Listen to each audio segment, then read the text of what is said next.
वो तुमको आवाज आ रही है क्या? फटाफट बताओ चलो।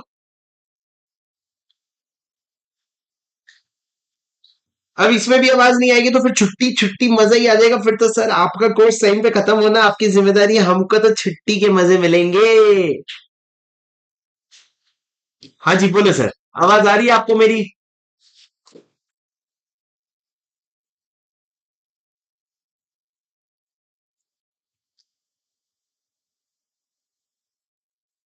अभी वीडियो पॉज नहीं हो रही, अभी कुछ भी नहीं हो रहा, अभी सब सही है। अभी फिर तुम अभी सही है, अभी ऑल क्लियर बोल रहे हो, फिर मैं फ्लो में जाऊंगा, फिर बोलोगे सर दिक्कत तो है। हाँ। परफेक्ट, ये तो थोड़ी देर पहले मेरे को दिख ही रहा था।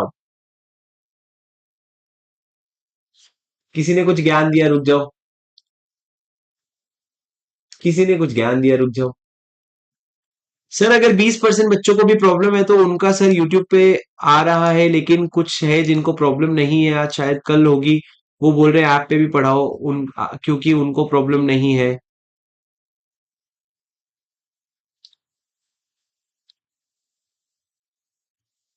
अच्छा। अरे यार ये तो अनलिस्टेड लिंक क्रिएट हो गया, इसको मैं अनलिस्टेड नहीं किया क्या? पब्लिक लिंक क्रिएट हो गया, अनलिस्टेड कर लेते हैं। डन। चलो। वीडियो अनलिस्टेड कर दिया, कोई लोड नहीं है। चलो।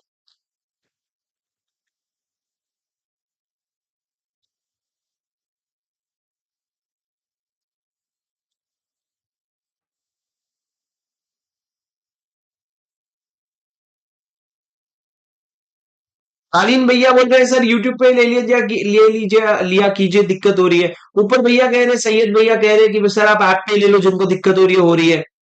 अरे चलो अभी फ्लो में चलते हैं, पता चलेगा, ठीक है। आनंद गुप्ता कहते हैं सर अब बढ़िया है सर, अब सर अब फ्लो में पता चलेगा। हाँ चलो ठीक है। रेडी, ऑल द बेस्ट, ठीक है। तो दोस्तों ये जो 5 पॉइंट है, ये 5 पॉइंट का ऑर्डर कौन दे सकता है? ये 5 पॉइंट का ऑर्डर दे सकता है आपका ट्राइब्यूनल। ट्राइब्यूनल देगा ऑर्डर, ये ध्यान रखना। ये पांचों ऑर्डर में से कोई भी ऑर्डर आरओसी नहीं दे रहा है, ये सारे ऑर्डर कौन दे रहा है? आपका ट्राइब्यूनल ये ऑर्डर दे रहा है। कौन दे रहा है राजा? ट्राइब्यूनल ये ऑर्डर दे रहा है, आरओसी नहीं दे रहा है। उसके बाद लेकिन एक बात बताऊं क्या? क्योंकि अगर मैं कोर्ट में जज साहब हूं, तुमने किसी का मर्डर किया, तुमने किसी का क्या किया? मर्डर किया। मान लो अपन बोलते हैं कालीन भैया ने सईद का मर्डर कर दिया। कालीन भैया बोल रहे थे यूट्यूब पे लो, सैयद बोल रहा था आप पे, कालीन भैया ने बोला मर्डर कर देते हैं, बात हो गई खत्म। अब कालीन भैया ने क्या किया? मर्डर कर दिया। सर कालीन भैया ने जब मर्डर किया, अब मेरे पास केस आया, मैं कोर्ट में जज हूं, मेरे पास केस आया, कालीन भैया के लॉयर है और इसके इसके लॉयर है। ये दोनों केस कोर्ट में क्यों आ रहे हैं? अगर मान लो कोर्ट में आने की जगह मैं अगर घर में बैठे बैठे ये ऐलान कर दूं कि कालीन भैया आपने ही मर्डर किया है, आप जेल जा रहे हो 10 साल के लिए, अगर मैं इस तरह का अनाउंसमेंट कर दूं तो ये गलत हो जाएगा। गलत क्यों हो जाएगा sir? Because there is something called as opportunity of being heard. हमारा एक जन्म सिद्ध अधिकार होता है, जन्म सिद्ध अधिकार होता है, पैदा होते ही एक अधिकार होता है, अपॉर्चुनिटी ऑफ बीइंग हर्ड, कि हम पे अगर कोई भी तुम एलिगेशन लगा रहे हो तो हमको अपॉर्चुनिटी ऑफ बीइंग हर्ड चाहिए। कंपनी है, इस कंपनी के तुम बंद कर रहे हो, बाइंडिंग मत कर रहे हो, क्यों? क्योंकि उसने मार्केटिंग जमा किया था, ये सही क्लीन को सप्रेस किया था, दबा के रखा था। तो भैया अगर इस तरीके से कंपनी को बंद कर रहे हो ना, तो पहले उसके एक अपॉर्चुनिटी ऑफ बीइंग हर्ड दे देना। ओबीएच, क्या कहा मैंने? OBH, opportunity of being heard दे देना। Prior to such order reasonable OBH shall be given to the company and into consideration transactions entered into by the company। Company ने जो भी ट्रांजैक्शंस किए हैं उसको भी ध्यान में रखना। क्यों यार? अगर तू किसी कंपनी को बंद कर रहा है और उसने भयंकर सारे ट्रांजैक्शन कर रखे हैं तो नुकसान होगा ना, कंपनी में रखना है, साथ में जिन्होंने उनके साथ ट्रांजैक्शन किया उनका भी नुकसान होगा। राइट। राइट। तो सर आपको क्या देना पड़ेगा? ओ ओ जाने जाना, सॉरी, ओ ओ बी एच, क्या देना पड़ेगा आपको? ओ ओ बी एच देना पड़ेगा, अपॉर्चुनिटी ऑफ बीइंग हर्ड देना पड़ेगा। उसके बाद दोस्तों मैंने क्या कहा? उसके बाद मैंने कहा simplified proforma for incorporation of a company electronically. SPICe के बारे में मैंने आपको बताया था कि for ease of doing business MCA has now simplified the process of filing forms for incorporation of a company through SPICe. अब स्पाइस से आपका क्या हो जाता है? कंपनी इनकॉर्पोरेट हो जाती है। सर इन्होंने समरी बता रखा है इनकॉर्पोरेशन का, जो ऊपर मैंने आपको इतना सारा समझाया, और नीचे एक दो पॉइंट्स है वो अपन बाद में कवर कर लेंगे। अभी मेरी बात सुनो सर, आगे बढ़ते हैं एकदम ध्यान से। मेरा आज का टारगेट क्या है सर? इसका टारगेट है मैं आपको 1% कंपनी का कॉन्सेप्ट समझाऊंगा और मैं आपको एमओए का कॉन्सेप्ट समझाऊंगा, बस। बस ये दो कॉन्सेप्ट समझाऊंगा, एक तो 1% कंपनी का और एमओए का, जो कहीं ना कहीं थोड़ा बहुत कम या ज्यादा आप अपने बचपन में पढ़ चुके हो। अरे हाँ कि नहीं सर? हाँ कि नहीं बताओ, थोड़ा सा बचपन में पढ़े हो क्या? चैट में फटाफट बताओ।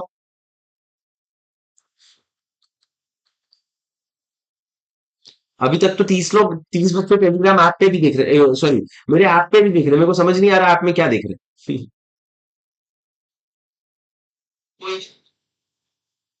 सुनो,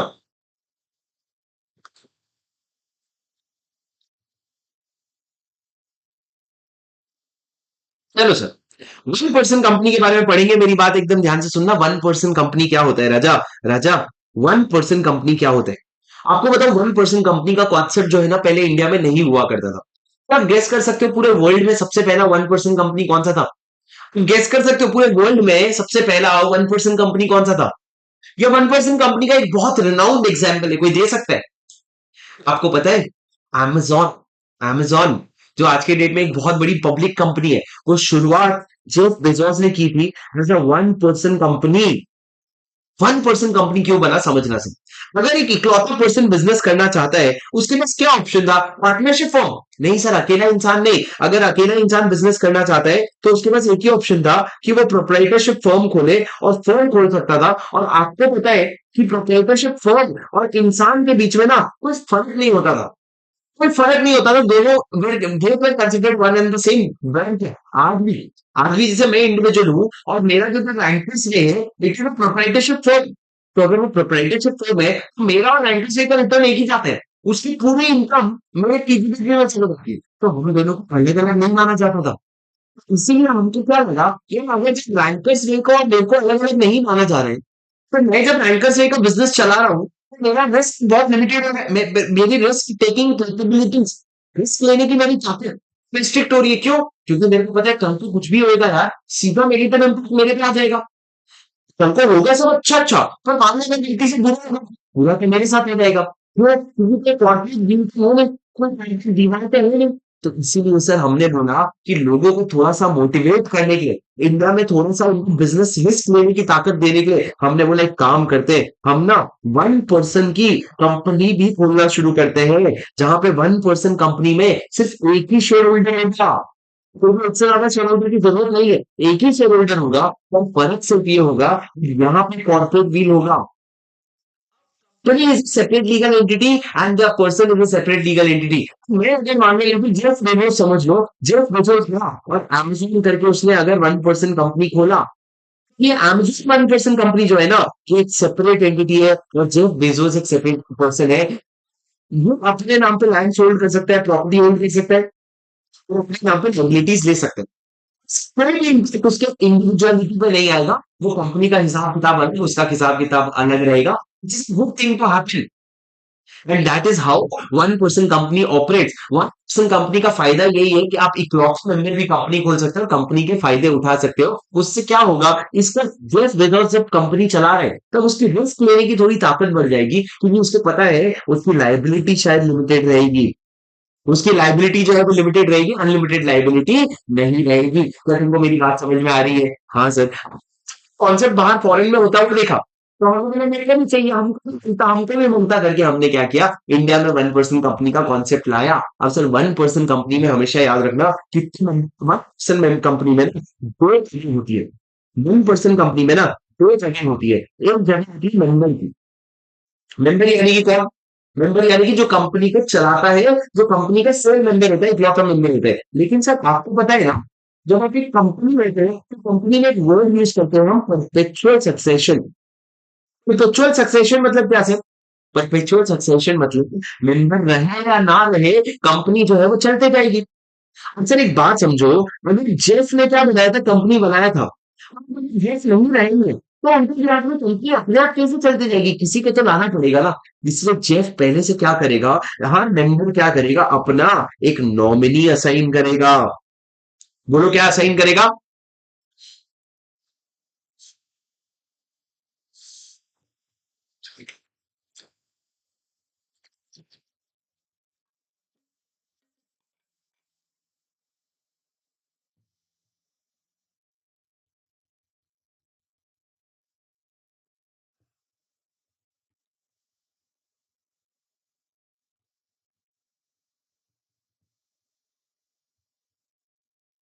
एक बार सुनने दो तो मेरे को मेरी आवाज।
सही बोल रहे हो, देखो वॉइस की तकलीफ तो है। एक लास्ट ट्राई ऐसा करते हैं, ठीक है। एक लास्ट ट्राई ऐसा करते हैं। सही बोल रहे हो आप सैयद, आप सही कह रहे हो कि वॉइस जब ऊंची जा रही है, पर टेक्निकली वॉइस ऊंची नहीं जा रही है। पिच तो चेंज होता ही है ना, हाई लो। तो वॉइस ऊंची नहीं जा रही है, एक बार और कोशिश करेंगे थोड़ा सा। नहीं होएगा तो अपन लेक्चर पॉज करके मैं आपको कल कंटिन्यू करूंगा, पर कोशिश करते, ठीक है। आज आज हिमांशी, बस आज आज संभाल लो राजा। आई एम सो सॉरी, मेरे को बहुत अच्छे से समझ आ रहा है राजा। बहुत बेसिक कॉन्सेप्ट है, पर बस आज आज राजा, प्लीज बस आज आज। ठीक है।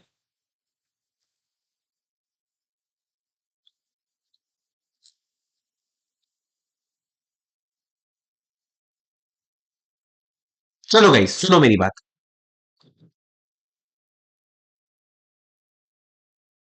अभी आप लोगों को आवाज शायद क्लियर आएगी, हाँ कि नहीं मेरे को बताना। आप लोगों को आवाज अभी थोड़ी सी तो ठीक आनी चाहिए। ठीक है। चलो सर। तो मैंने क्या कहा, मैंने कहा हर एक मेंबर को एक नॉमिनी, हर एक मेंबर को एक नॉमिनी अपॉइंट करना पड़ता है। सर ये नॉमिनी कौन इंसान होगा?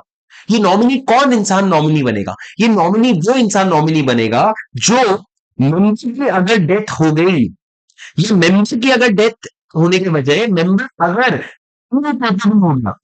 अब ये जो मेंबर है ना, ये आपकी कंपनी नहीं चला सकता। अब ये मेंबर क्या हो गया, इनकेपेबल हो गया, अब ये कंपनी नहीं चला सकता है। अगर मेंबर की डेथ हो गई या मेंबर अगर इनकेपेबल हो गया ना, तो उस केस में आप जो हो ये नॉमिनी रिप्लेस कर जाएगी और अब नॉमिनी कंपनी को चलाएगा। जैसे कि मान लो अगर श्याम ने बोला श्याम ने बोला कि भैया राम मेरा नॉमिनी है, और श्याम ने क्या खोल रखा है, एक वन पर्सन कंपनी खोल रखा है। श्याम क्या है उस कंपनी का मेंबर। श्याम क्या है उस कंपनी का मेंबर। श्याम उस कंपनी का मेंबर हो गया और राम कौन हो गया, नॉमिनी हो गया। तो मान लो सर श्याम की अगर डेथ हो जाती है, तो मान लो अगर श्याम जो है वो क्या हो जाता है, इनकेपेबल टू कॉन्ट्रैक्ट हो जाता है, मतलब वो अब कॉन्ट्रैक्ट नहीं कर सकता, incapacity to contract. Sir incapacity कैसे हो जाता है? अगर आप अनसाउंड माइंड के हो गए तो आप इनकेपेसिटी टू कॉन्ट्रैक्ट हो जाते हैं। अगर आप इनकेपेसिटी टू कॉन्ट्रैक्ट हो गए, मतलब अब आप मेंबर नहीं रह सकते। मेंबर नहीं रह सकते तो राम को क्या, अब श्याम की जगह कौन नॉमिनी बन जाएगा, अब राम का नॉमिनी बन जाएगा। श्याम की जगह कौन नॉमिनी बन जाएगा, राम आपका नॉमिनी बन जाएगा। ठीक है। ठीक है।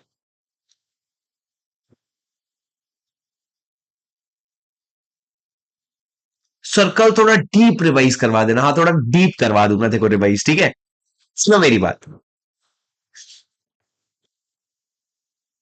एक बार मैं वापस चेक करूंगा, अगर उतना ही बड़ा प्रॉब्लम रहा तो अपने को डिसकंटिन्यू करना ही पड़ेगा class.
Hello, mic check.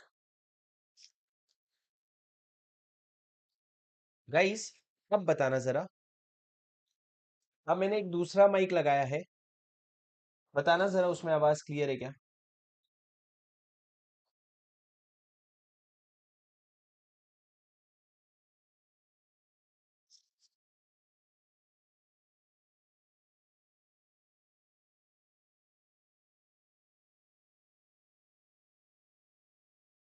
Mic check.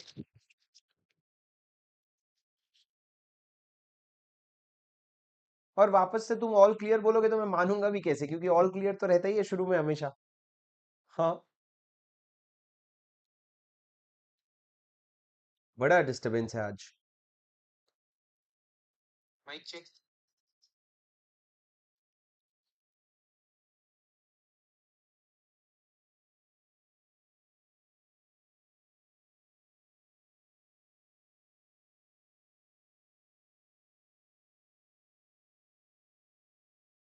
चलो सर, मेरे को लगता है इसमें आवाज क्लियर है।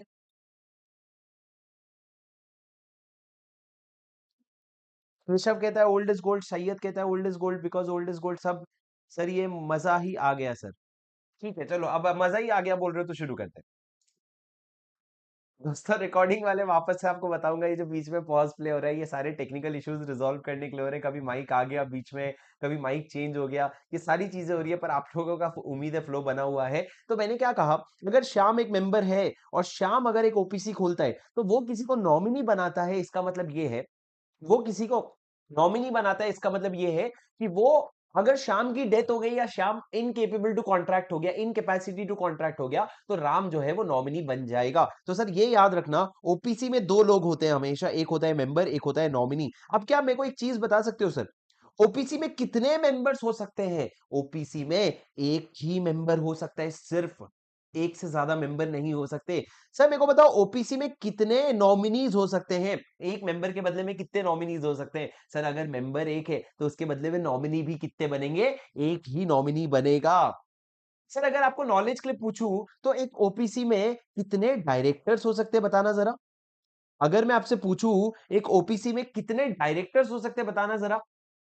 सर डायरेक्टर्स आपके जितने चाहो उतने हो सकते हैं, मैक्सिमम 15 तक, जितने डायरेक्टर चाहो उतने हो सकते हैं, कोई भी प्रॉब्लम नहीं है। आपको ये डायरेक्टर का नंबर याद नहीं करना है, पर याद रखना एक से ज्यादा डायरेक्टर हो सकता है। पर ऐसे कैसे सर, एक मेंबर और इतने सारे डायरेक्टर ऐसे कैसे हो सकते हैं? याद रखना, director is nothing but an employee, एक वो इंसान जो कंपनी का काम कर रहा है। तो ऐसा हो सकता है यार, मैं 1% कंपनी में एक ही मेंबर है, बहुत बड़ा मालिक है, हम जेफ बेजोस है यार, वो एक एक डायरेक्टर से थोड़ी कंपनी चला पाएगा। डायरेक्टर एक से ज्यादा बिल्कुल हो सकते हैं, किसी भी तरह का प्रॉब्लम नहीं है। तो बहुत सारे बच्चे ये सोचते हैं सर एक शेयर होल्डर और इतने सारे डायरेक्टर, ये तो बहुत ना इंसाफी है। ये यूं ही समझ लो, एक मालिक बहुत सारे नौकर, एक मालिक बहुत सारे नौकर, तो वो तो होता ही है ना। तो ये 1% कंपनी का कॉन्सेप्ट है। मेरे को एक बात बताओ सर, अगर आप 1% कंपनी बोल रहे हो, क्या एक ऐसी 1% कंपनी हो सकती है जिसका टर्नओवर 1000 करोड़ है? क्या एक ऐसी 1% कंपनी हो सकती है जिसका टर्नओवर 1000 करोड़ है? कहने का मतलब क्या 1% कंपनी बनने के लिए कोई टर्नओवर का या पेड अप शेयर कैपिटल का कोई रेस्ट्रिक्शन है कि नहीं है? है कि नहीं है सर? 1% कंपनी बनने के लिए टर्नओवर का किसी भी तरह का रेस्ट्रिक्शन नहीं है। पहले के जमाने में हुआ करता था, अब इन्होंने बोला 1% कंपनी है तो क्या हो गया, 1000 करोड़ का टर्नओवर होगा, 2000 करोड़ का टर्नओवर होगा, कोई फर्क नहीं पड़ता उससे। आपकी 1% कंपनी है कि नहीं है, that totally depends on the number of members, and the number of members can only be one.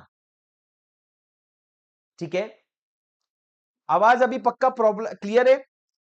अभी सही आ रही है आवाज, मतलब वो प्रॉब्लम ठीक हो गई कि अभी भी मैनेज कर रहे हो तुम? अब केशव ने डाउट पूछा, सर मेंबर और नॉमिनी दोनों एक साथ मर गए तो सेंट्रल गवर्नमेंट आ जाएगा बीच में। अगर आपके एक 1% कंपनी में मेंबर भी गया और नॉमिनी भी साथ में मर गया, दोनों एक ही कार में घूमने जा रहे थे, कार में घूमने जा रहे थे, पहुंचते पहुंचते यूक्रेन पहुंच गए, रशिया ने ऊपर से छोड़ा बॉम्ब, गए दोनों ऊपर। अब सर अगर दोनों ऊपर चले गए ना, तो अब सेंट्रल गवर्नमेंट को आना पड़ेगा और उसको देखना पड़ेगा कि ये 1% कंपनी किसको बिलोंग करती है और ये किसके पास जाना चाहिए, कौन वारिश है, कोई जिंदा है क्या, किसके हक में ये कंपनी जाएगी, वो सेंट्रल गवर्नमेंट देख करके डिसाइड करेगा। ठीक है, एकदम प्रॉपर है, मैनेज नहीं कर रहे सर, बड़े कालिन भैया ने बोल दिया, वेरी गुड, मेरी बात सुन सर। ये हो गया क्या, ये आपका 1% कंपनी का बेसिक कॉन्सेप्ट हो गया। 1% कंपनी में एक मेंबर और एक नॉमिनी होते हैं सर। एक बात ध्यान रखना, आपको पता है एक इंटरेस्टिंग बात, जैसे कि आपने बोला मेंबर और नॉमिनी एक साथ अगर डेथ हो गई उनकी तो क्या, ये ना बहुत बड़े बड़े कंपनीज के बड़े बड़े लोगों को डर रहता है। आज जैसे अगर आप देखोगे तो इन्फोसिस जैसी कंपनी होगी, तो इन्फोसिस को चलाने वाले मेजर 3 लोग होंगे, जो 3 लोग इन्फोसिस चलाते हैं। अब समझो, ये तीनों लोग कभी भी एक साथ ना किसी कार में ट्रैवल नहीं करते। ये लोग कभी भी, ये तीनों लोग एक साथ कभी फ्लाइट में ट्रैवल नहीं करते। ये लोग कभी भी एक साथ किसी कंट्री में नहीं जाते। क्यों पता है? क्योंकि इनको पता होता है कि अगर वो कार को कुछ हो गया तो एक साथ तीनों की डेथ होगी, और तीनों की भले ये लोग एक पॉइंट से दूसरे पॉइंट जा रहे हैं, एक ही टाइम पे निकल रहे हैं, एक ही टाइम पे पहुंच रहे हैं, पर फिर भी ये लोग साथ में नहीं जाते। समझ रहे हो? ताकि इस तरह का अनोनी प्रोहिबिट प्रिवेंट करें, क्योंकि इन तीनों को एक साथ अगर कुछ हो गया तो इन्फोसिस का क्या होगा। सो जो इतने लेवल पे ये लीडर्स जो है सोच सोच करके आगे चलते हैं कि एक जने को हो गया चलो बाकी तो मैनेज कर लेंगे, पर तीनों को साथ में कुछ हो गया तो। समझे क्या सर? हो गया? ये हो गया सर आपका एकदम बेसिक कॉन्सेप्ट। अब एक बात समझना सर, एक बार अगर किसी को नॉमिनी बना लिया तो वो जिंदगी भर नॉमिनी रहेगा क्या? मतलब मान लो मैंने क्या किया, मेरा 1% कंपनी खोला मैंने। मेरा छोटा भाई है, उसका नाम है हैप्पी। मैंने क्या किया, हैप्पी को क्या कर दिया, अपना नॉमिनी बना दिया। मैंने बहुत प्यार आ रहा था मेरे को, एक दिन जोश जोश में मैंने उसको नॉमिनी बना दिया। फिर उसके बाद आगे मेरा छोटा भाई है सर, आगे चल के मेरी हो गई उससे लड़ाई। जब लड़ाई हो गई और मेरा मन कर रहा है, नहीं नहीं भैया अब मैं तेरे को नॉमिनी नहीं रखूंगा, मेरी जो इतनी बड़ी वसीयत है 200 रुपए की, मेरी जो पूरी 200 रुपए की कंपनी है, वो मैं तेरे नाम नहीं होने दूंगा। मैं तेरे को तेरे नॉमिनी के पोजीशन से हटाना चाहता हूँ। क्या तुम नॉमिनी की पोजीशन से किसी को हटा सकते हो? जी हाँ सर, ये जो नॉमिनी है ना, आप इसको इसके पोजीशन से रिमूव भी कर सकते हो, और अगर वो चाहे तो वो खुद भी विड्रॉ कर सकता है अपना कंसेंट। सर एक बात याद रखना, आप किसी को अपना नॉमिनी बना रहे हो ना सर, जैसे मैंने अपनी 1% कंपनी बनाई, तो मेरे को पहले सवाल आया कि नॉमिनी किसको बनाया जाए। तो मैंने सोचा अच्छा नॉमिनी बना रहे हैं, मेरे बाद किसको, तो मैंने बोला एक काम करते हैं, मैं ना अपनी नॉमिनी दिशा पाटनी को बना लेता हूँ। दिशा पाटनी को मैं अपनी नॉमिनी बना लेता हूँ। और सही है यार, कितनी अच्छी बात है, मैंने दिशा को अपना नॉमिनी बनाने की कोशिश करी। लॉ ने बोला नहीं नहीं, इस तरीके से नहीं बना सकते, तुमको बोला था एक चीज याद रखना, कंसेंट। कंसेंट के बिना कुछ नहीं होता। तो मेरे को समझ आया, अच्छा दिशा पाटनी भी नहीं, बोले नहीं दिशा पाटनी चाहिए तो तुमको कंसेंट लेना पड़ेगा, किसका? दिशा पाटनी का। मतलब अगर तुमको किसी को नॉमिनी बनाना है तो तुमको उसका रिटन कंसेंट चाहिए होगा, तो तुम उसका रिटन कंसेंट लोगे, उसके बाद ही नॉमिनी बना सकते हो। तो एक नॉमिनी कैसे बनेगा? रिटन कंसेंट लेके। तो मैंने अपना सपना छोड़ दिया दिशा पाटनी को बनाने का, क्योंकि मेरे को पता था उससे तो कंसेंट नहीं मिल सकता। तुम क्या हंस रहे हो? तुमको भी नहीं मिल सकता, समझे ना, ज्यादा मत हंसो नालायक।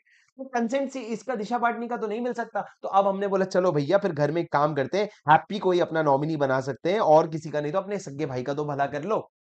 अब लेकिन हैप्पी जो है, एक बार नॉमिनी बन गया ना, आगे चल के मैं उसको रिमूव भी कर सकता हूँ, या मेरे निकालने के पहले वो अपने कंसेंट विड्रॉ भी कर सकता है। रिमूव कैसे करूंगा सर? मेरे को, अगर मैं यानी कि शुभम को, अगर हैप्पी को मैं रिमूव करना चाहता हूँ, एक नोटिस में हैप्पी को दूंगा कि तेरा नाम रिमूव कर दिया, और एक नोटिस में कंपनी को दूंगा। किसको? कंपनी को। मैं अपनी 1% कंपनी को, हम दोनों एक है, पर लॉ के नजर में हम दोनों अलग है। तो मैं कंपनी को इन्फॉर्म करूंगा कि कंपनी कंपनी सुनना, अब हैप्पी जो है ना वो नॉमिनी नहीं रहा तेरा। हैप्पी कौन हो गया? हैप्पी हट गया, अब उसके बदले में कोई और जो इंसान है वो क्या बन गया? नॉमिनी। आपको नए इंसान का नाम भी बताना पड़ेगा, और साथ साथ में आपको नए इंसान का कंसेंट भी देना पड़ेगा। ये जो नया इंसान आया है ना, इसका consent to act as a nominee लेके मैं कंपनी को दे दूंगा, और कंपनी को बोलूंगा सुन ये रही तेरी नई नॉमिनी। सिमिलरली सर ये तो क्या हो गया, जब मैं हैप्पी को निकाल रहा हूं, पर हैप्पी भी कभी कभी क्या कर सकता है, हैप्पी बोल सकता है मैं अपना कंसेंट विड्रॉ कर रहा हूं।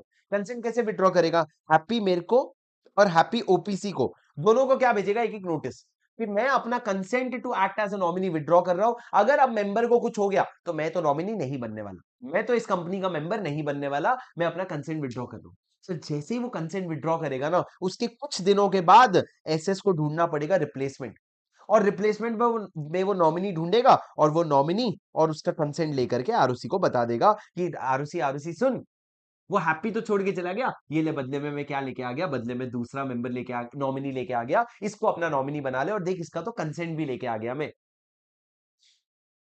समझे क्या सर? समझे क्या?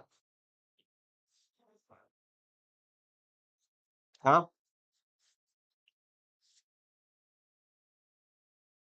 अब सर एक चीज हल्का सा बता रहा हूं, ये जो रिटन कंसेंट आप ले रहे हो ना, बार बार हर नॉमिनी से आप रिटन कंसेंट ले रहे हो, ये याद रखना, ये जो रिटन कंसेंट आप नॉमिनी से ले रहे हो ना, ये आईएनसी 3 फॉर्म में होता है। कौन से फॉर्म में होता है राजा? आईएनसी 3 फॉर्म में होता है ये written consent. It is always in the form of INC 3। बोलो कौन से फॉर्म में? आईएनसी 3। आपने इसके पहले कौन कौन से आईएनसी पढ़े? आपने पढ़ा आईएनसी 33, 34, आईएनसी 8, 9। 33, 34 क्या है? एमओए और एओए का फॉर्मेट है। 8 और 9 क्या है? आईओसी 8 है डिक्लेरेशन की हमने पूरे एक्ट का कंप्लाइंस कर लिया, 9 है डिक्लेरेशन की हम डॉग नहीं है। और उसके बाद आपने सीधा पढ़ा आईएनसी 3, जिसमें हम कहते हैं रिटन कंसेंट। वो रिटन कंसेंट जो हमेशा नॉमिनी दे रहा है कि हाँ मैं डायरेक्टर, मैं I am ready to act as a nominee person, ये आपको बताना पड़ेगा। उसके बाद दोस्तों एक बात बताओ, अगर आप आपसे अगर मैं पूछूं, जैसे कि स्टूडेंट है जिसका नाम है श्रेया, मेरे को बताओ श्रेया, क्या श्रेया एक ओपीसी है, ओपीसी ए, और एक है ओपीसी बी, क्या श्रेया दोनों ओपीसी में मेंबर बन सकती है? उसने बोला मैं यहां पे भी मेंबर बनूंगी, ओपीसी ए में भी, और मैं ओपीसी बी में भी मेंबर बनूंगी। याद रखना, एक कंपनी में सिर्फ एक ही मेंबर हो सकता है, लेकिन एक पर्सन सिर्फ एक ही कंपनी का मेंबर बन सकता है कि दोनों कंपनी का मेंबर बन सकता है? यहाँ पे श्रेया दो अलग अलग कंपनी की मेंबर बन सकती है कि सिर्फ एक ही कंपनी की मेंबर बन सकती है? सर याद रखना, Shreya sir can become member of only one OPC. सिर्फ एक ओपीसी के मेंबर बन सकते हो, आप एक से ज्यादा ओपीसी के मेंबर नहीं बन सकते। अब से मेरे को बताओ, श्रेया अगर कहीं पे मेंबर बन गई, श्रेया कहां पे मेंबर बन गई? वो ओपीसी ए में क्या बन गई? मेंबर बन गई। मेरे को बताओ, क्या श्रेया कहीं और नॉमिनी बन सकती है? फॉर एग्जाम्पल श्रेया ने बोला कि मेरे को ओपीसी ओपीसी बी में नॉमिनी बनना है, क्या श्रेया यहां पे नॉमिनी बन सकती है? सबसे पहला सवाल तो बहुत बेसिक सवाल का जवाब दो, क्या श्रेया खुद के कंपनी में नॉमिनी बन सकती है कि मैं ही मेंबर मैं ही नॉमिनी? तुम्हें वो माता पिता तुम ही हो, तुम्हें वो मेंबर सब नॉमिनी तुम ही हो। क्या सर आप अपने ही कंपनी के नॉमिनी बन सकते हो? क्या बकवास कर रहे हो sir, nominee has to be a separate person. ठीक है, तो मैं अभी जब मेंबर एक जगह पे बन रखा हूं, क्या मैं दूसरी जगह पे नॉमिनी बन सकता हूं? The answer is yes. Law ने बोला कोई बात नहीं राजा, तू एक जगह मेंबर और एक जगह नॉमिनी बन सकता है, बस, इससे ज्यादा नहीं। तू एक जगह मेंबर और एक जगह नॉमिनी बन सकता है, इससे ज्यादा ना तो तू मेंबर बन सकता है ना तो तू नॉमिनी बन सकता है। At any one given point of time you are member in one company and you are nominee in one other one person company. पर सर आगे चल करके सीन क्या हुआ, मैं आपको अगर बताऊं, तो ये जो ओपीसी बी था ना, इसका मेंबर था, इसकी मेंबर की डेथ हो गई। और जैसे ही मेंबर की डेथ हुई तो क्या होता है बताओ मेरे को? डेथ होते ही नॉमिनी क्या बन गया? मेंबर। सेंटीमीटर अब मिलीमीटर अब क्या बन गया? सेंटीमीटर। जैसे ही नॉमिनी मेंबर बन गया, अब क्या होगा बताओ? जैसे ही नॉमिनी आपका मेंबर बन गया, अब क्या होगा बताओ? अब आपका नॉमिनी जो है, यानी कि जो श्रेया है, अब वो मेंबर बन गई। श्रेया तो ऑलरेडी ओपीसी ए में भी मेंबर थी, अब वो ओपीसी बी में भी मेंबर हो गई। अब क्या करे सर? अगर आप दो अलग अलग कंपनी में मेंबर हो गए तो अब क्या करे राजा? अगर दो कंपनी में मेंबर हो गए ना, तो सुनो, जिस दिन दो कंपनी में मेंबर बन गए उस दिन तुमने कॉन्ट्रावेंशन तो किया है। क्या कॉन्ट्रावेंशन? हमने तुमको बोला था एक समय पे एक ही कंपनी में मेंबर होना, तुम तो दो अलग अलग कंपनी में मेंबर बन गए, तो इसका तुमको क्या करना पड़ेगा पता है? तुमको हम 180 डेज का टाइम देंगे। उस 180 डेज में तुम करेक्टिव एक्शन लो। करेक्टिव एक्शन मतलब क्या होगा सर? करेक्टिव एक्शन मतलब तुम दोनों में से कोई भी एक ओपीसी डिसाइड करो जिसमें तुमको काम करना है, या तो तुम ओपीसी ए डिसाइड कर लो या ओपीसी बी डिसाइड कर लो। मान लो श्रेया ने डिसाइड किया कि मैं ओपीसी ए में काम करना चाहती हूँ, तो उसमें मेंबर रहो, और ओपीसी बी में एक नया नॉमिनी, एक नया मेंबर ढूंढ के ले आओ, और तुम क्या बन जाओ? नॉमिनी बन जाओ। तुम एक न्यू मेंबर ढूंढ के ले आओ और तुम क्या बन जाओ? नॉमिनी बन जाओ। पर जो भी करना है भैया, तेरे को दोनों जगह से स्टेप डाउन करना है, तेरे को एक जगह से स्टेप डाउन करना है, तेरे को जो भी करना है 180 दिन के अंदर करेक्टिव एक्शन ले लेना। उससे ज्यादा टाइम हम तेरे को नहीं देने वाले, उससे ज्यादा टाइम हम तेरे को नहीं देने वाले। क्या तुमको मेरी बात समझ में आई? Did you understand?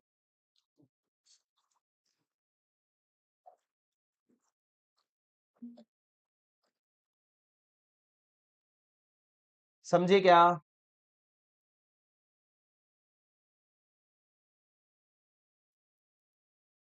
ठीक है। अब सर उसके बाद आप समझ गए मेंबर और नॉमिनी के बारे में। अभी तक मैंने क्या बताया? एक वन पर्सन कंपनी में एक मेंबर एक नॉमिनी होता है। एक पर्सन जो होता है वो एक कंपनी में मेंबर एक कंपनी में नॉमिनी बन सकता है। उसके बाद अगर आप दो कंपनी में मेंबर बन गए तो उस केस में आपको 180 दिन के अंदर क्या करना पड़ता है? You will have to meet the eligibility criteria. Eligibility criteria क्या है? क्या एक इंसान एक कंपनी में, एक वन पर्सन कंपनी में मेंबर और एक वन पर्सन कंपनी में नॉमिनी हो सकता है। उसके बाद मेरे को एक बात बताओ सर, अगर आप मेंबर बनना चाहते हो या नॉमिनी बनना चाहते हो, what are the conditions, what is the eligibility condition? Eligibility condition है सबसे पहला, दूसरा, तीसरा, तीन एलिजिबिलिटी कंडीशन है। सबसे पहला, you should be a natural, you should be a citizen of India. दूसरा, you should be a natural person, you should be a natural person. और तीसरा, you should be a resident of India, resident of India और otherwise. ये तीन point है sir, अगर आप member या नॉमिनी बनना चाहते हो, आपको इंडियन सिटीजन होना पड़ेगा, आपको नेचुरल पर्सन होना पड़ेगा, and you have to be a resident of India और अदरवाइज। ये तीन कंडीशन है क्या बनने के लिए, अगर आपको नॉमिनी बनना, आप मेंबर या नॉमिनी बनना है। तो मेरे को एक बात बताओ, इसी बेसिस पे श्याम करके एक बंदा है, श्याम ने एक वन पर्सन कंपनी खोलना चाहा, क्या श्याम एक वन पर्सन कंपनी खोल सकता है? जी हाँ, बिल्कुल, श्याम एक वन पर्सन कंपनी खोल सकता है। सर मेरे को एक बात बताओ, Reliance industries limited, Reliance industry limited is a company, separate legal entity होता है, ठीक है? वो एक वन पर्सन कंपनी खोलना चाहती है, क्या रिलायंस इंडस्ट्री एक वन पर्सन कंपनी खोल सकती है? बताओ हाँ या नहीं। क्या Reliance industries limited one person company खोल सकती है, हाँ कि नहीं? Sir the answer is no. Why not? Because Reliance Industries is not a natural person. It is not a natural person. It is an artificial person. आपने बचपन में पढ़ा था, a company is not a natural person, a company is an artificial person.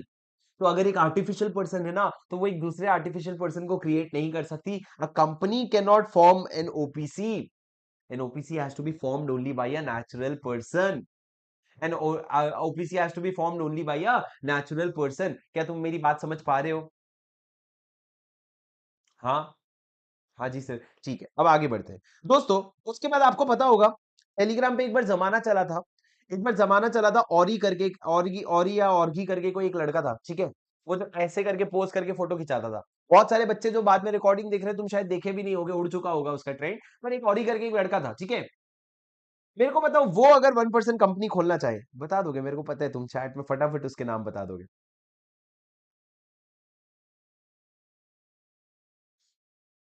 ठीक है, सुनो,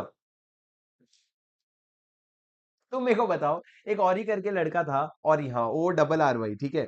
O double R Y, ठीक है? अभी औरी करके जो लड़का था, वो अगर वन पर्सन कंपनी खोलना चाहता है, क्या वो वन पर्सन कंपनी खोल सकता है? तुम बोलोगे सर पता नहीं, नेचुरल पर्सन तो वो मेरे को लगता नहीं, तो वो कंपनी नहीं खोल सकता। अरे नेचुरल पर्सन ही है ना, कैसी बात कर रहे हो, है तो वो नेचर का ही बनाया हुआ है ना, हमने थोड़ी बनाया उसको, वो तो नेचर का ही बनाया हुआ वैसा है ना, तो है वो नेचुरल पर्सन। सवाल ये है, क्या वो सिटीजन ऑफ इंडिया है? क्या उसके पास इंडियन सिटीजनशिप है? तो हाँ भैया, उसके पास इंडियन सिटीजनशिप है, तो वो वन पर्सन कंपनी खोल सकता है। और सर मेरे को एक बात बताओ, अक्षय कुमार, क्या Akshay Kumar one person company खोल सकता है? सर पहले जब मैं ये सवाल पूछता था, तो इसका आंसर होता था नो। क्यों? क्योंकि अक्षय कुमार के पास इंडियन सिटीजनशिप नहीं थी, कनाडा की सिटीजनशिप थी, तो अक्षय कुमार इंडिया में ओपीसी नहीं खोल पाता। लेकिन अब अक्षय कुमार के पास भी इंडियन सिटीजनशिप आ गई है, तो अब Akshay Kumar one person company खोल सकता है इंडिया में, कोई प्रॉब्लम नहीं है। ठीक है? और तीसरा, सर अगर कोई भी इंसान अगर सिटीजन, दो कंडीशन बोला अभी तक मैंने, नेचुरल पर्सन होना चाहिए और इंडियन सिटीजन होना चाहिए, सिटीजन बोला मैंने। और तीसरा, you should be a resident of India और अदरवाइज। सर इन्होंने क्या लिख दिया, रेसिडेंट ऑफ इंडिया हो या नहीं हो, चलेगा। सर सबसे पहले बताओ, रेसिडेंट ऑफ इंडिया मतलब क्या? जब आप रेसिडेंट कहते हो, कौन सा, वो इनकम टैक्स वाला 182 डेज वाला रेसिडेंशियल स्टेटस, वो इनकम टैक्स वाला रेसिडेंशियल स्टेटस? ना जी ना। अगर आप यहाँ पे रेसिडेंट कह रहे हो ना, तो रेसिडेंट मतलब क्या, आप पिछले फाइनेंशियल ईयर में मोर देन 120 डेज इंडिया में स्टे किए हो। अब during the preceding financial year आप इंडिया में 120 दिन से ज्यादा स्टे किए हो, तो आप क्या बन जाते हो, रेसिडेंट हो जाते हो। और अगर आप एक रेसिडेंट बन जाते हो ना, तो आप ओपीसी खोल सकते हो। पर सर पहले इन्होंने सिर्फ रेसिडेंट लिखा था, बाद में इनको समझ आया यार, रेसिडेंट, आजकल तो लोग यूएस घूमने जाते हैं, इतने इतने दिन यूएस घूम के आते हैं, रेसिडेंट हो नहीं हो क्या फर्क पड़ता? तो इसलिए हमने बोला, और वैसे भी इंडियन सिटीजनशिप तो है ही ना, तो इसलिए हमने क्या कर दिया, रेसिडेंट ऑफ इंडिया और अदरवाइज लिख दिया। इसका मतलब आप रेसिडेंट हो या ना हो, उससे घंटा फर्क नहीं पड़ता है। रेसिडेंट हो या ना हो, उससे घंटा फर्क नहीं पड़ता है। कुछ लोग इसको गलत समझते हैं, कुछ लोग समझते हैं कि लॉ में लिखा है कि तुम रेसिडेंट हो या ना हो उससे फर्क नहीं पड़ता है, लेकिन 120 दिन रहना पड़ेगा। बहुत गलत है। ये बहुत गलत है। अगर मैं इंडिया का सिटीजन हूं और अगर मैं नेचुरल पर्सन हूं तो मैं इंडिया में एक भी दिन नहीं रहा ना तो भी मैं ओपीसी खोल सकता हूं, कोई प्रॉब्लम नहीं है। क्योंकि पहले इन्होंने लिखा था इंडिया का रेसिडेंट होना जरूरी है। तो जब इन्होंने रेसिडेंट ऑफ इंडिया लिखा था तो रेसिडेंट क्या होता है वो डिफाइन करना भी जरूरी था। पर अब सर इन्होंने डेफिनेशन तो वैसा का वैसा रहने दिया, ब्रैकेट में बस इन्होंने डाल दिया और अदरवाइज, मतलब इन्होंने अमेंडमेंट करके ये बोल दिया रेसिडेंट नहीं भी होगा तो चल जाएगा। अमेंडमेंट करके इन्होंने क्या बोल दिया, रेसिडेंट नहीं भी होगा तो चल जाएगा, और वाकई में रेसिडेंट नहीं भी होगे तो चल जाएगा सर। अब आप ये समझो कि अगर आप किसी कंपनी में मेंबर या नॉमिनी बनना चाहते हो किसी 1% कंपनी में, तो सबसे पहले आपको नेचुरल पर्सन होना पड़ेगा। दूसरा, सर आपको इंडियन सिटीजन होना पड़ेगा। और तीसरा, आप रेसिडेंट हो या नॉन रेसिडेंट हो उससे फर्क नहीं पड़ेगा। और यहां पे रेसिडेंट का मतलब आप 120 दिन या उससे ज्यादा इंडिया में स्टे कर रहे हैं, तब जाके आपको रेसिडेंट माना जाएगा। सर तो फिर हटा क्यों नहीं देते? देखो यार, कभी कभी क्या होता है ना, आप लॉ को दो तरीके से पढ़ते हो। अगर वहां पे ये वाला डेफिनेशन, ये वाला पॉइंट ही हटा देते, आज आपके लिए तो हट गया, आपको तो नहीं पता ये था। बाद में जो इंसान पढ़ रहा है, बाद में जो इंसान पढ़ रहा है, आज से 2 साल बाद मैं ये वाला लॉ फिर से पढ़ूंगा और मेरे को दिखेगा यार दो ही कंडीशन है, रेसिडेंट वाला कंडीशन तो है ही नहीं। फिर मेरे को पीछे जाके खोजना पड़ेगा, यार फिर मैंने क्यों रेसिडेंशियल स्टेटस पे इतना ध्यान दिया, मेरे से गलती होगी क्या? पर यार लॉ इस तरीके से किसी चीज को पूरा गायब नहीं कर सकता। तो इसने रेसिडेंशियल हो या अदरवाइज लिख दिया, मतलब वो कहना चाहता है कि यार देखो रेसिडेंट होगा तो अच्छा लगेगा, पर ठीक है चल नहीं भी होगा तो चल जाएगा। और जब उसने रेसिडेंट वर्ड लिख दिया तो रेसिडेंट वर्ड डिफाइन तो करना पड़ेगा ना। तो अब डिफाइन करने के लिए क्या करा उन्होंने, डिफाइन जो पहले दिया हुआ था डेफिनेशन उसी को रिटेन किया। मतलब ये पूरे पॉइंट का रेलेवेंस नहीं है, पर हमारे एग्जाम में बहुत कंफ्यूजन होता है इससे। बच्चे बहुत कंफ्यूज होते हैं इससे, सर रेसिडेंट होगा कि नहीं होगा। मैं तुमको डंके की चोट पे लिख के कह रहा हूं, रेसिडेंट नहीं भी होगा तो चलेगा, 2 दिन भी नहीं रुका तो भी चलेगा। क्योंकि सर 1% कंपनी में सिटीजनशिप मैटर करता है, रेसिडेंशियल स्टेटस नहीं, नॉट एनी मोर। समझे क्या? Not any more. Did you understand? ठीक है सर। उसके बाद मेरे को एक बात बताओ, सर 1% कंपनी में आपने बोला कि एक मेंबर हो सकता है और एक नॉमिनी हो सकता है। क्या हो सकता है? एक मेंबर हो सकता है और एक नॉमिनी हो सकता है। तो मेरे को एक बात बताओ, क्या एक इंसान, क्या एक माइनर, मतलब जो 18 साल से कम का है, क्या वो मेंबर बन सकता है? सर नहीं सर, वो माइनर तो कॉन्ट्रैक्ट ही नहीं एंटर कर सकता, तो वो मेंबर नहीं बन सकता। पर सर क्या वो नॉमिनी बन सकता है? तुम पार्टनरशिप एक्ट पढ़ के आए हो, फाउंडेशन वाले बच्चे, बीकॉम वाले बच्चे तो नहीं शायद, लेकिन फाउंडेशन वाले बच्चे पढ़ के आए पार्टनरशिप एक्ट। तुम मेरे को बताओ, क्या माइनर नॉमिनी बन सकता है? सर माइनर नॉमिनी बन सकता है क्या? बोलो बोलो। सर माइनर नॉमिनी नहीं बन सकता। ये वो पार्टनरशिप वाला एक्ट का हिसाब नहीं है कि तुम अपने बेनिफिट के लिए पार्टनर बन सकते हो। नहीं नहीं, यहाँ पे तो नॉमिनी लायबल हो जाएगा ना। जैसे ही नॉमिनी बनाओगे क्या फायदा, कल को डेथ के केस में मेंबर तो वो बन नहीं सकता, मेंबर तो वो बन नहीं सकता, तो आप उसको नॉमिनी भी नहीं बना सकते। अब माइनर के not be appointed as nominee. तुम लोग बोल क्यों नहीं रहे हो चैट में? तुम लोग बोले क्यों नहीं?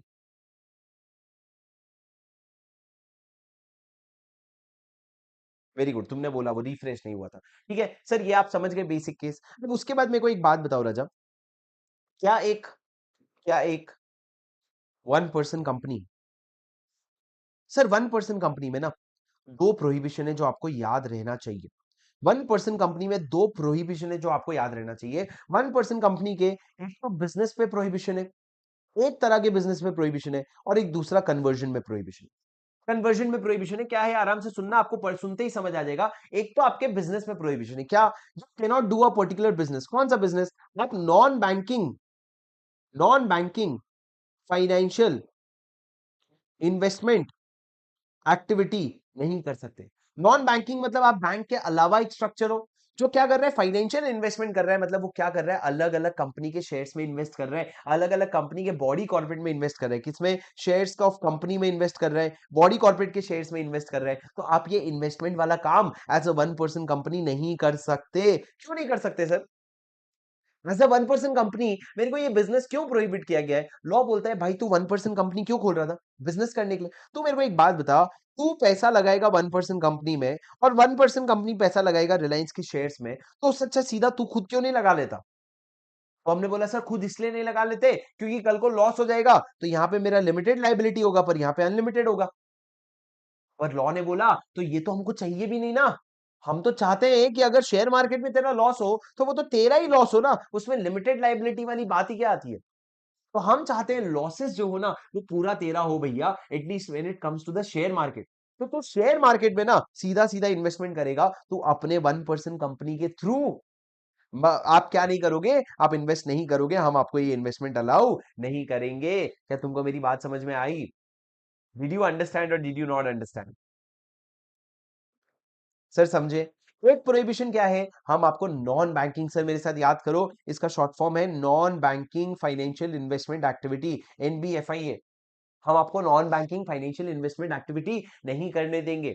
और दूसरा कन्वर्जन, हम आपकी कंपनी को सेक्शन 8 कंपनी में कन्वर्ट नहीं होने देंगे। अगर आप अपनी कंपनी को कन्वर्ट भी करना चाहो, हम आपकी कंपनी को सेक्शन 8 कंपनी में कन्वर्ट नहीं होने देंगे। We will not allow your company to be converted into a section 8 company. आप अपने आप को सेक्शन 8 में कन्वर्ट नहीं कर सकते। क्यों नहीं कर सकते सर, क्या प्रॉब्लम है? बस नहीं कर सकते, कह दिया, बस कह दिया। सर सेक्शन 8 कंपनी क्या होती है, जब आप 1% कंपनी सोचते हो ना, तो आपके मन में एक चीज आती है, बिजनेस मोटिव। Business motive. और ऑन द कॉन्ट्रेरी जब आप देखोगे सेक्शन 8 कंपनी क्या होती है, तो ये चैरिटेबल कंपनी होती है। तो दोनों का ना ऑब्जेक्टिव सही नहीं बैठ रहा, तो हम कहते हैं ओपीसी जो है ना वो सेक्शन 8 कंपनी में कन्वर्ट नहीं हो सकती। तुम नॉर्मल पब्लिक प्राइवेट में कन्वर्ट हो जाओ, लेकिन तुम सेक्शन 8 कंपनी में कन्वर्ट नहीं हो सकते। सर समझे क्या? अगर समझे तो इधर आओ, ये पढ़ो मेरे साथ।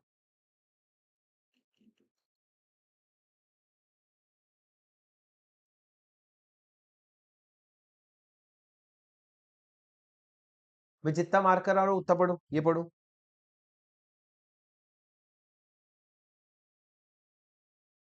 इतना पढ़ो, जल्दी जल्दी पढ़ो।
पढ़ लिया?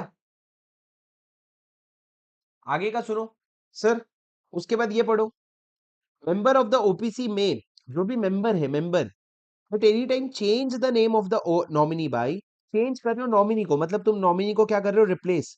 कैसे करोगे? जैसे मैं अगर हैप्पी को निकालना चाहता हूँ, तो मैं कैसे निकालूंगा? ये नोटिस इन प्रिस्क्राइब्ड फॉर्म। तुम हैप्पी को एक नोटिस दे दो कि भैया मैं तेरे को निकाल रहा हूँ। उसके बाद intimate the company about such change, company को बता दो कि मैंने हैप्पी को निकाल दिया है। उसके बाद कंपनी को पता चलते ही कंपनी रजिस्ट्रार को बताएगी। And change of such name shall not be deemed as alteration of MOA. Sir ये एक बहुत इंपॉर्टेंट पॉइंट है जो आज नहीं समझ आएगा, पर ध्यान रखना। जब आपने, सर आप क्या करते हो, आपने, शुभम ने हैप्पी को निकाल दिया, मतलब शुभम ने अपने नॉमिनी को निकाल दिया। सर अब आपको एक बात बताऊं, आपको पता है एमओए में बहुत सारे क्लॉज होते हैं। जिनको नहीं पता, हम जब एमओए पढ़ेंगे तब हम ये पढ़ेंगे। एमओए में बहुत सारे अलग अलग क्लॉज होते हैं। उस क्लॉज में आपको पता है लास्ट क्लॉज क्या होता है? अगर ये एमओए एक 1% कंपनी का है, तो इसमें लास्ट क्लॉज ना नॉमिनी क्लॉज होते हैं। लास्ट क्लॉज क्या होता है राजा? नॉमिनी क्लॉज होता है। अगर आप नॉमिनी क्लॉज की बात करोगे, तो नॉमिनी क्लॉज में हैप्पी का नाम लिखा होता है। अब आपने अगर हैप्पी को हटा दिया मान लो, और आपने दीपू को लेके आए, हैप्पी को हटा दिया, दीपू को लेके आए मान लो, तो हैप्पी को हटाने के बाद दीपू जो आया है, उसको आप ऑल्टरेशन ऑफ एमओए नहीं कहोगे। सर अगर आप ऑल्टरेशन ऑफ एमओए कहोगे तो क्या होगा, कैसे होगा, वो हम आगे चल के समझेंगे, पर आप अभी के लिए ये समझो, आप इसको ऑल्टरेशन ऑफ एमओए नहीं कहोगे। ठीक है? अब सर उसके बाद आगे क्या लिखा हुआ है, पढ़ो। कौन कौन कौन नॉमिनी बन सकता है? ओनली कौन कौन मेंबर या नॉमिनी बन सकता है? Only a natural person who is an Indian citizen whether resident of India और अदरवाइज, इंडिया का रेसिडेंट हो या ना हो, shall be eligible to incorporate an OPC, मतलब मेंबर बन सकता है, and shall be a nominee of the sole nominee for the sole member. वही लोग मेंबर बनेंगे, वही लोग नॉमिनी बनेंगे। इस पे दोनों पे क्वेश्चन है। रेसिडेंट ऑफ इंडिया और otherwise means a person who has stayed in India for more than equal to 182 days. Sir exact 182 sorry 120 days, exact 120 days भी होगा तो चल जाएगा, कोई प्रॉब्लम नहीं होगा। लेकिन सर ये जो एक नेचुरल पर्सन है, he shall not be member in more than one OPC and the said person shall not be nominee in more than one OPC. एक से ज्यादा ओपीसी में ना तो आप मेंबर रहोगे और उसी समय पे नॉमिनी रहोगे, एक से ज्यादा ओपीसी में नहीं। ठीक है। उसके बाद सर अगर आप क्या फर्ज करो कि दो जगह एक साथ मेंबर बन गए, आप डिस्क्वालीफाई हो रहे हो, तो आपको क्या करना पड़ेगा? आपको एलिजिबिलिटी क्राइटेरिया वापस से मीट करना पड़ेगा 180 दिन के अंदर। Where a natural person being a member in OPC becomes member in another OPC by virtue of he is being nominee in that OPC। उस कंपनी में नॉमिनी था, इसी वजह से वहां पे क्या बन गया? मेंबर बन गया। And in that case he shall meet the eligibility criteria within 180 days. 180 दिन के अंदर एलिजिबिलिटी क्राइटेरिया मीट करना पड़ेगा। माइनर जो है वो मेंबर नहीं बन सकता, नॉमिनी भी नहीं बन सकता। उसके बाद आप अपने आप को सेक्शन 8 कंपनी में नहीं कन्वर्ट करवा सकते। आप अपने आप को पब्लिक या प्राइवेट में कन्वर्ट करवा लो, लेकिन सेक्शन 8 में नहीं करवा सकते। And you can not carry out non banking financial investment activity including investment in securities of financial body corporate. आप इन्वेस्टमेंट का काम नहीं कर सकते, ये मैंने आपको पढ़ के समझाया। सर पॉइंट डी फिर से बता दो। डी नहीं बताऊंगा अभी, होल्ड करो इसको। देखो आपका ऑल्टरेशन ऑफ एओए एमओए है ना राजा, ये सेक्शन 13 है। ये सेक्शन 13 में मैं अलग से आपको डिटेल में समझाऊंगा और वहां पे वापस यहां पे रेफरेंस लाके दूंगा। आप यहां पे चाहिए तो होल्ड लिख लो। पर इसका कहने का मतलब सिर्फ ये है कि अगर आप नॉमिनी बदल रहे हो, तो वैसे तो आपका आर्टिकल एमओए चेंज हो रहा है, क्योंकि एमओए में आपने हैप्पी का नाम हटाया और किसी और का नाम लाए, लेकिन फिर भी हम उसको ऑल्टरेशन नहीं मानेंगे। क्यों नहीं मानेंगे वो आपको आगे समझेगा। अभी के लिए बस इतना समझ लो, नॉमिनी को अगर आप नॉमिनी चेंज कर रहे हो, it is not alteration. Hold पे डाल दो, मैं पूरा पक्का ढंग से समझाऊंगा। ठीक है। चलो सर, आज बहुत टेक्निकल इश्यूज हुए हमारे, इसलिए मेरे को थोड़ा कम मजा आया कि भैया बहुत सारा डिस्टरबेंस हुआ, फ्लो भी नहीं बना। पर कल से दोस्तों हो गया, आज की क्लास बस हो गई आपकी। अब मैं भी अपने घर आ गया हूँ और हमारा भी पोजीशन वगैरह सब सेट हो गया है। कल कैमरा ऑडियो वीडियो सब कुछ सही रहेगा। आगे चल के जो टेक्निकल इशू आएगा वो देख लेंगे हम, पर कल से फ्लो बनेगा। आज मैं शाम तक, आपने उम्मीद है आप टेलीग्राम ज्वाइन कर चुके होंगे, मैं आपके लाइव वाले बच्चों के लिए सिर्फ बोल रहा हूँ, रिकॉर्डेड वाले बच्चों के लिए नहीं। लाइव वाले बच्चों के लिए सिर्फ मैं एक बात बता रहा हूँ, रिकॉर्डेड वाले बच्चों के लिए नहीं। ठीक है। क्योंकि रिकॉर्डेड में फिर क्यों रख रहे हो सर? क्योंकि आगे इस चीज का रेफरेंस आ सकता है, तुमको पता होना चाहिए। रिकॉर्डेड वाले बच्चों तुम्हारे लिए रेलेवेंस नहीं है। मैं आज आप लोगों को दो चीजें दूंगा। एक तो अगले 20 दिन का, जैसे मैंने आपको बोला था, आपकी क्लास का शेड्यूल आपको मिलेगा और आपके टेस्ट का शेड्यूल मिलेगा। कब आपके लीव्स होंगे, कब आपका टेस्ट होगा, कब आपका रिविजन होगा, ये सारी चीजें मैं आपको दूंगा। ये सारी चीजें मैं आपको दूंगा। और आज से ये रिकॉर्डेड वालों के लिए भी इंपॉर्टेंट है, आज से जो भी मैंने आपको पढ़ाया उसका रिवीजन ऑडियो आपको देना शुरू करूंगा। कहां पे मिलेंगे सर ये ऑडियो? ये आपको आपके सारे ड्राइव के लिंक में मिलेंगे। ड्राइव का लिंक कहां पे मिलेगा? आपको आपको ईमेल आया होगा सर, जब आपने खरीदा था ना, तो आपको ईमेल आया होगा, वहां से आपको ड्राइव का लिंक मिलेगा। ठीक है। सर मेरी बात ध्यान से सुनना। आज जैसे आज के दिन में मैं आपको आज सेक्शन 7 का रिवीजन ऑडियो दूंगा, और अगर होगा तो मैं आपको ओपीसी का भी रिवीजन ऑडियो दूंगा। ओपीसी में थोड़े से एक्स्ट्रा एक दो फॉर्म नंबर्स बताऊंगा, सह लेना थोड़ा, उसको हम कल कवर कर लेंगे। पर आपको मैं ओपीसी का भी दूंगा और सेक्शन 3 का भी दे दूंगा। तो मैं आपको सेक्शन 3 का और सेक्शन 7 का दोनों का रिवीजन ऑडियो दूंगा। जितना भी दूंगा उतना बस सुन करके आ जाना। ठीक है। और उसके अलावा सर आपको मैंने क्या कहा कि आपकी क्लास का ये पूरा प्लानर दूंगा, ये सब मेरे तरफ से आपको दूंगा, ताकि कल से आपका रिदम बैठे और आप रिदम के हिसाब से बराबर एकदम लाइव ज्वाइन करके क्लासेस को खत्म करोगे। ठीक है। कल से दोस्तों ऐप पर ही होगा। मेरे को समझ आया माइक का इशू था, आपका वो माइक में प्रॉब्लम है, मैं एक नया माइक भी मंगवा लूंगा, पर माइक का प्रॉब्लम था, उसके अलावा कोई चैलेंज नहीं आने वाला आपको। ठीक है राजा। और रिकॉर्डिंग आपको इसका मिल जाएगा, बिल्कुल भी टेंशन मत लो। I hope that's it guys, I hope you enjoyed the session. Sorry about the technical issues from tomorrow onwards. जैसे लास्ट में नहीं आया तो उम्मीद है कल से नहीं आएगा, और कैमरा की क्वालिटी भी कल से बेटर रहेगी। I hope you enjoyed the session. I will see you all tomorrow. Until then take care and study well. ये सारी चीजें आपको टेलीग्राम में अपडेट मिल जाएगी। रिकॉर्डेड वाले आप लोगों को सिर्फ ये करना है कि आप लोगों ने ड्राइव का लिंक मिल जाना चाहिए और टेलीग्राम का लिंक मिल जाना चाहिए। ड्राइव के लिंक में आपको मेरे फेयर नोट्स, स्क्रिबल नोट्स सब कुछ वहीं पे मिल जाएगा। मैं आपको एक बार ड्राइव का लिंक चाहिए तो मैं आपको दिखा देता हूँ। लिंक क्या दिखाऊंगा, मैं आपको एक काम करता हूँ, एक सेकेंड रुक जाओ। Lecture C inter exam oriented, ये रहा सर ये लिंक। आप देखो इसमें सैंपल बुक्स है, जिसमें सैंपल बुक में मैंने क्या कर रखा है, सैंपल बुक में मैंने फर्स्ट और सेकंड चैप्टर का ये डाल रखा है। उसके बाद आप देखो प्रैक्टिस पेपर, यहाँ पे आपके टेस्ट पेपर्स अपलोड हो जाएंगे, फ्यूचर रेफरेंस के लिए बता रहा हूँ, सारे लाइव और रिकॉर्डेड बच्चों। यहाँ पे रिवीजन ऑडियो है, जहाँ पे आपका एक एक करके रिवीजन ऑडियो आना शुरू होगा। और उसके बाद यहाँ पे क्लास नोट्स में आपको, जो क्लास में मैं स्क्रिबल लिखता हूँ ना, वो यहाँ पे आपको चैप्टर वाइज मिलता जाएगा। ठीक है, यहाँ पे अभी लेक्चर 2.1 का था, आज का लेक्चर 2.2 का आ जाएगा। इस तरीके से चैप्टर वाइज आपको क्लास के नोट्स मिलते जाएंगे। सर आज का डेली प्रैक्टिस क्वेश्चन बता दो, मैं बताता हूँ, रुक जाओ।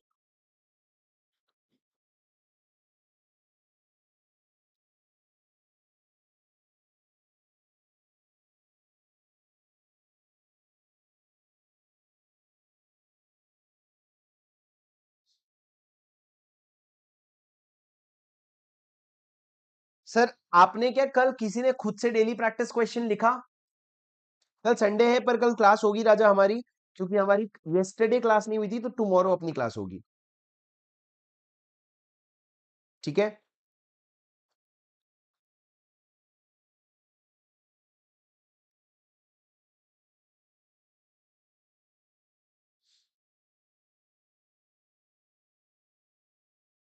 सर क्वेश्चन नंबर 4 आपका होमवर्क है।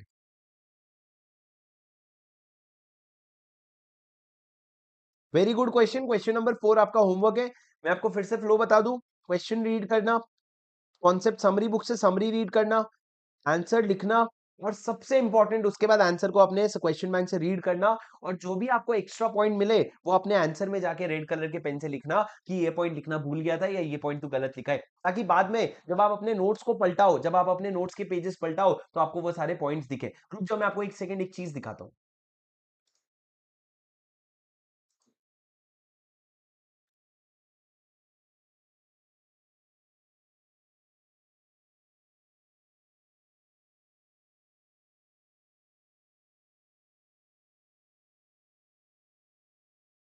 ये देखो सर, जो मैं तुमको डीपीक्यू का कॉन्सेप्ट कहता हूं ना, वो मैं कहता नहीं हूं, वो मैंने खुद कर रखा है अपने साथ। मेरा ना लॉ तो चलो बहुत स्ट्रांग था, ऑडिट वीक था, तो मैंने ये देखो मैंने खुद अपने साथ क्या कर रखा है, डीपीक्यू का कॉन्सेप्ट इस तरीके से। क्वेश्चन नंबर 5 में मैंने ऊपर का हेडिंग लिखा, on risk assessment audit found that detection risk on certain cases of transaction can not be reduced to an acceptably low level, explain. पता नहीं क्वेश्चन भी लिखा मैंने, क्वेश्चन नहीं लिखना चाहिए था, पर यहाँ पे आंसर में मैंने लिखा एसए 200, और एसए 200 का रेफरेंस गलत आ गया, और मैंने पूरा आंसर लिखा। और मैंने यहाँ पे लिखा है पूरा आंसर, लिखा लिखा लिखा, फिर मैंने आंसर जो है चेक किया, ये पूरा आंसर था। चेक करके मैंने अपने आप को बोला, ऐसे का नंबर गलत लिखा है तूने, this is not relevant to the question लिखा है तूने, और ये तेरे को मैंने खुद को मार्क्स दिया 4 में से 2 नंबर। कि मेरे आंसर बुक का पहला आंसर है, तुम सोचो अगर मैं खुद को मैं 4 में से 2 दे रहा हूं, तो एग्जामिनर तो 1 देगा भाई, वो तो मेरा और भी सग्गा नहीं है।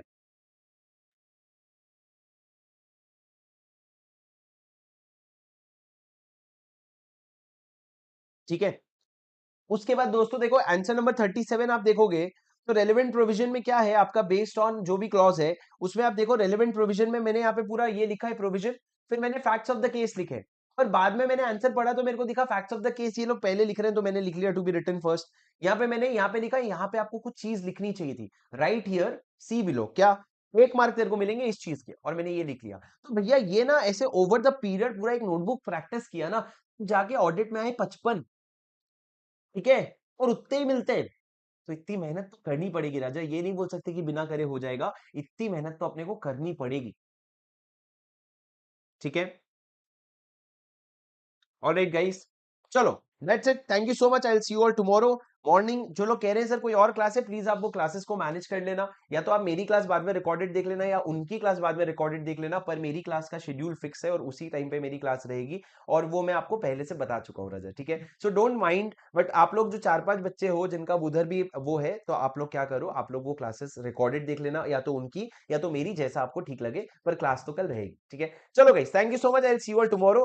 कल अपन इनकॉर्पोरेशन का बहुत सिग्निफिकेंट प्रोग्रेस करेंगे, we will make some significant progress in the topic of incorporation, and I will see you all tomorrow. Until then guys, take care, bye bye, this is your CA buddy Shubham Singhal signing off. आपकी कुछ doubts है तो आप पूछ सकते हो।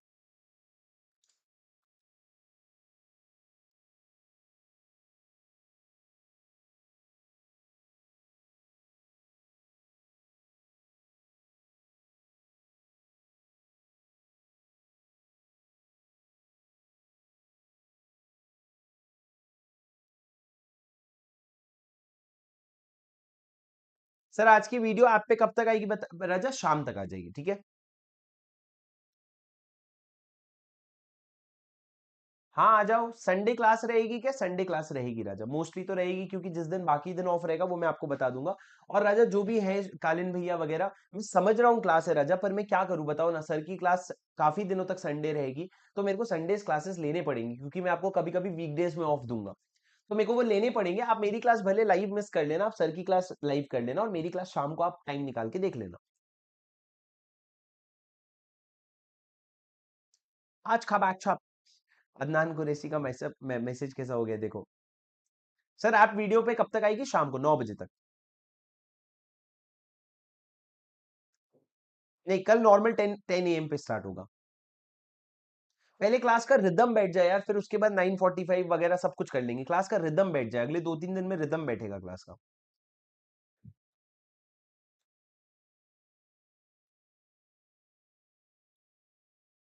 App पे video आ जाएगी राजा, उसके बाद आप देख सकते हो। ऐप पे मैं अभी अपलोड करने की कोशिश कर लेता हूँ, तो आप ऐप से देख सकते हो। 1 घंटे 2 घंटे 2 घंटे तो कम से कम लगेंगे। ठीक है।